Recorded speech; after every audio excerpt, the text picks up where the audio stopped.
प्यारे भैया और बहनों, अभी तक हमने कबीर की साखियाँ, उनके शब्द, उनके भावार्थ को जाना और समझा और उनके कुछ अभ्यास प्रश्न अपन ने किए। आइए हम इनके कुछ कठिन अभ्यास प्रश्न को समझें और जानने का प्रयास करें। प्रश्न संख्या 7। काव्य सौंदर्य स्पष्ट कीजिए। हस्ती चढ़िए ज्ञान को, सहज दुलीचा डार, स्वान रूप संसार है, भूकन दे जखमार। इस साखी के माध्यम से कवि ने एक बहुत ही मजबूत दृश्य, एक चित्र हमारे सामने उपस्थित किया है। सहज साधक जो कि मस्ती से हाथी पर चढ़ावा जा रहा है और संसार भर के कुत्ते भौंक भौंक कर शांत हो रहे हैं, लेकिन वे उस हाथी का कुछ बिगाड़ नहीं पा रहे हैं, क्योंकि हाथी अपनी मस्ती में इतना झुमावा है कि वे कुत्ते उसके चाह कर भी उसका कुछ नहीं बिगाड़ पा रहे हैं और शांत हो रहे हैं। हाथी का कुछ बिगाड़ नहीं पा रहे हैं। इससे ये बात स्पष्ट होती है कि साधक जब अपनी भक्ति करता है, ज्ञान प्राप्त करता है, तो उसको बाधा पहुंचाने वाले अनेक होते हैं, लेकिन उस साधक का वे कुछ बिगाड़ नहीं पाते हैं। इस चित्र के माध्यम से निंदकों पर, जो निंदा करते हैं, जो ज्ञानी लोगों के बीच में बाधा उत्पन्न करते हैं, ऐसे लोगों पर व्यंग्य किया गया है।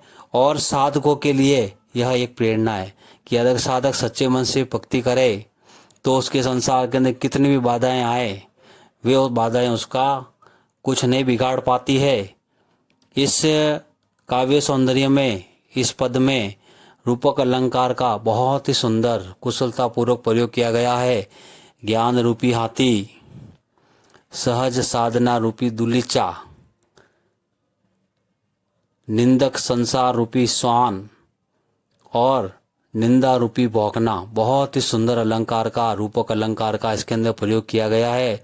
इसके अलावा कुछ मुहावरे, उनका भी बहुत सुंदर प्रयोग किया गया है। जख मारी यानी जख मारना, कुछ भी नहीं करना। स्वान रूप संसार, कुत्ते को जो है, संसार को जो है कुत्ते की संज्ञा दी गई है, कुत्ते के समान माना गया। एक बहुत ही सशक्त उपमा इस पंक्ति के अंदर, इस काव्य में पेश की गई है, बताई गई है। प्रश्न संख्या 13। भाव स्पष्ट कीजिए। पहला, हितचित की दे थोन गिरानी, मोह बलिंडा टूटा।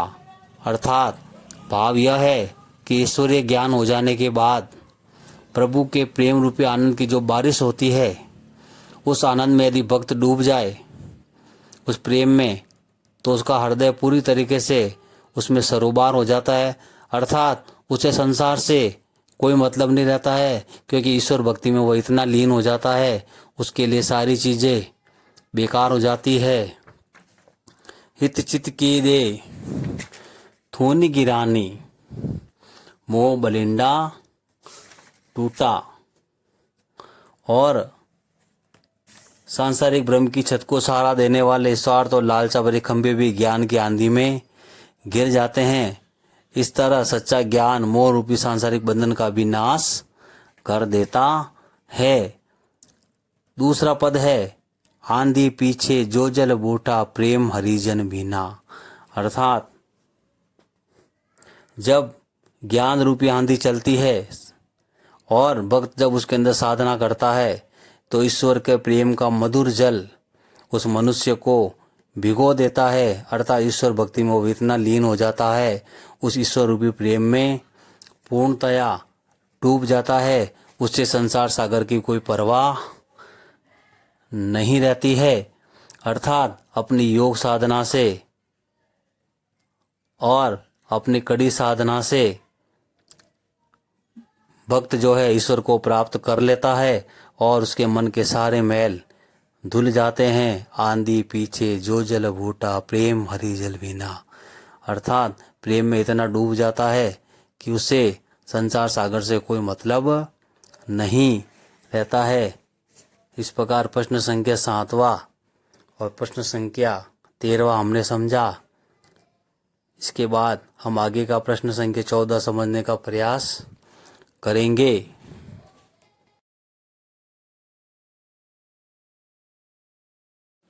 प्रश्न संख्या 14। संकलित सांख्यों और पदों के आधार पर कबीर के धार्मिक और सांप्रदायिक सद्भाव संबंधी विचारों पर प्रकाश डालिए।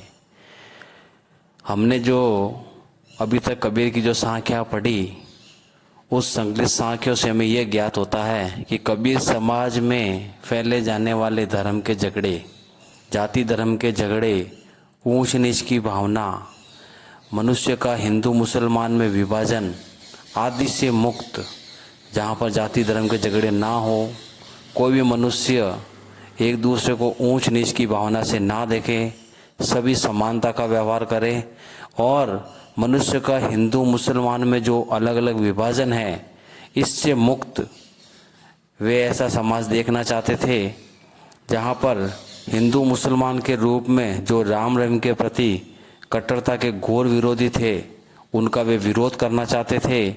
समाज में सांप्रदायिक सद्भाव, सभी संप्रदाय के लोग एक दूसरे के साथ प्रेम से मिलजुल कर रहे, ऐसा समाज वे देखना चाहते थे। साथ में समाज में जो विभिन्न तरह की कुरीतियाँ फैली हुई बुरी, उनसे मुक्ति मिले। इसके अलावा उन्होंने ऊंचे कुल में जन्म लेने के बजाय साधारण कुल में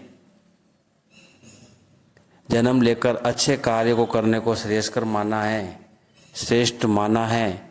यही उन्होंने जो है बताने का प्रयास किया है। तो कबीर का धार्मिक और सामाजिक सद्भाव बहुत अच्छा था, उन्होंने अच्छा संदेश देने की कोशिश की।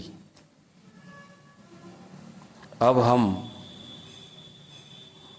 आगे जो है मुंशी प्रेमचंद का जीवन परिचय समझेंगे और जानेंगे।